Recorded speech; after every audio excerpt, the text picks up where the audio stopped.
At 9-0, I was fighting the greatest of all time, pretty much the Mike Tyson of mixed martial arts, a guy who completely embarrassed anybody he's ever fought up to me. No one thought I had a chance.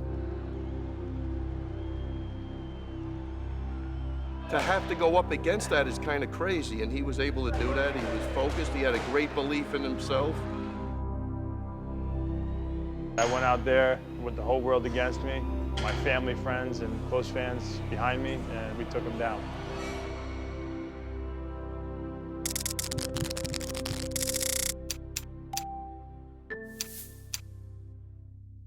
I walked to school most days, and this is my route. I think it's about a mile and a little bit more. When I was in high school, they didn't have buses that would take me home, so I had to walk. We're at Baldwin High School, and we're about to hang out with my coaches who kind of helped me become who I am. Coach Shippos, who is an icon. He's a legend in this school. One of the best coaches Long Island Wrestling has ever had.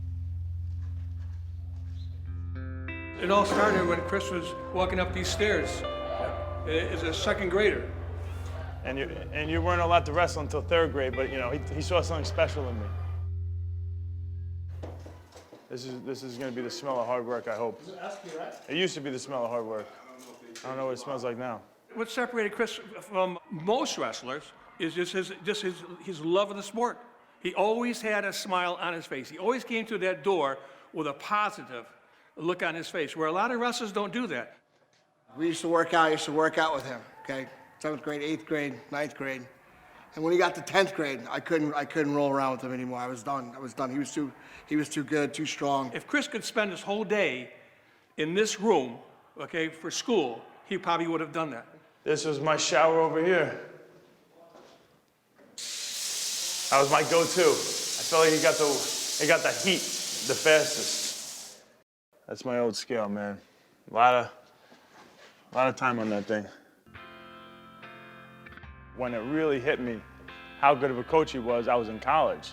I realized, like, wow, I had literally one of the best coaches I could ever imagine in high school, because none of these kids had anything like I had. They just didn't understand the fundamentals. They didn't understand the mentality. And that's why the tradition of Baldwin was so strong, because it was passed on from him to so many other coaches. I get emotional talking about it. It's crazy.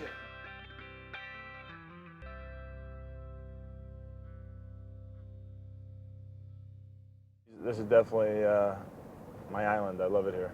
And to be able to still be here, I'm definitely grateful, because it's not easy to live here.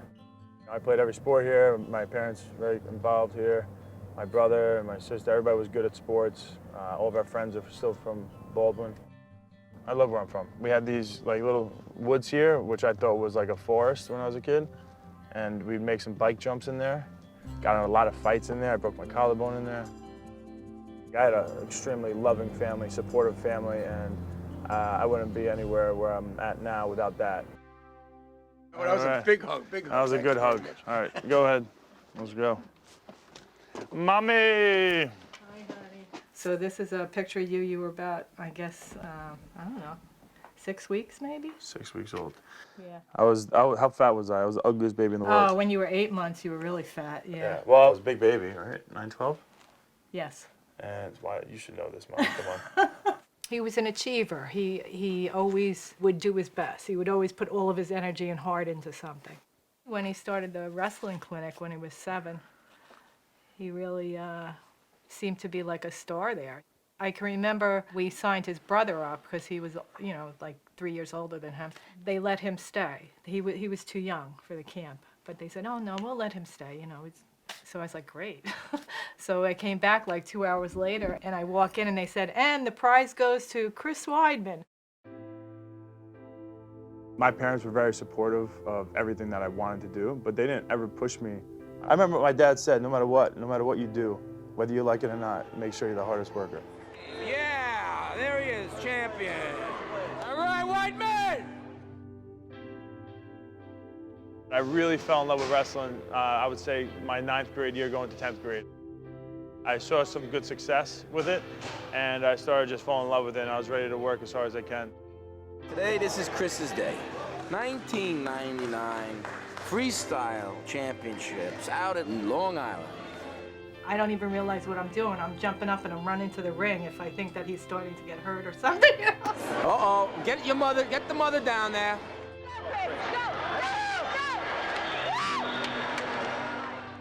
She can't handle someone getting in front of her, between her and her son, because she was there for him.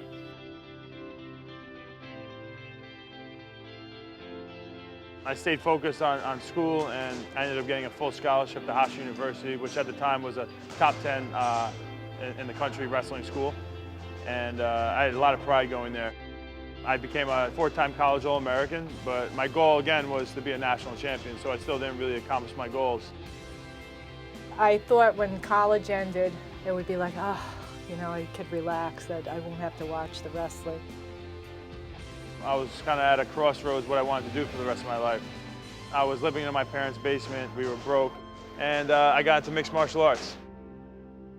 He said he was going to continue, so I was like, all right, well, I just have to accept it.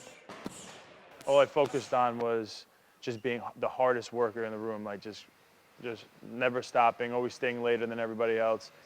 I just fell in love right there and then. I'm like, I gotta do this for the rest of my life. I literally, the first guy I fought, I made sure I didn't like hurt him and I didn't throw any punches. I made sure I literally just took him down, no ground and pound, and submitted him to make it look like it's not really a bad sport. I swear, I didn't want my family to think, wow, this is really brutal. Chris All-American Weidman.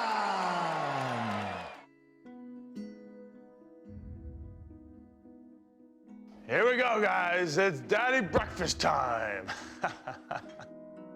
When I see the way he conducts himself, and I see the way his kids are behaving, one day he will be here with his kids, and those kids will take on a little bit of his personality. All right, check out these eggs in a hole, perfectly made for my children. He's the fun one. He's the one that, you know, wants to do everything with them and get them involved in every activity, and they're all obsessed with him. Give me that nutty.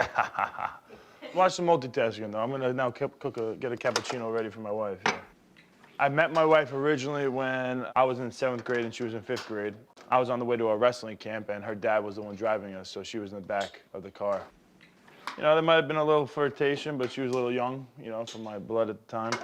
Her brother and I were very close friends and captains on the wrestling team together.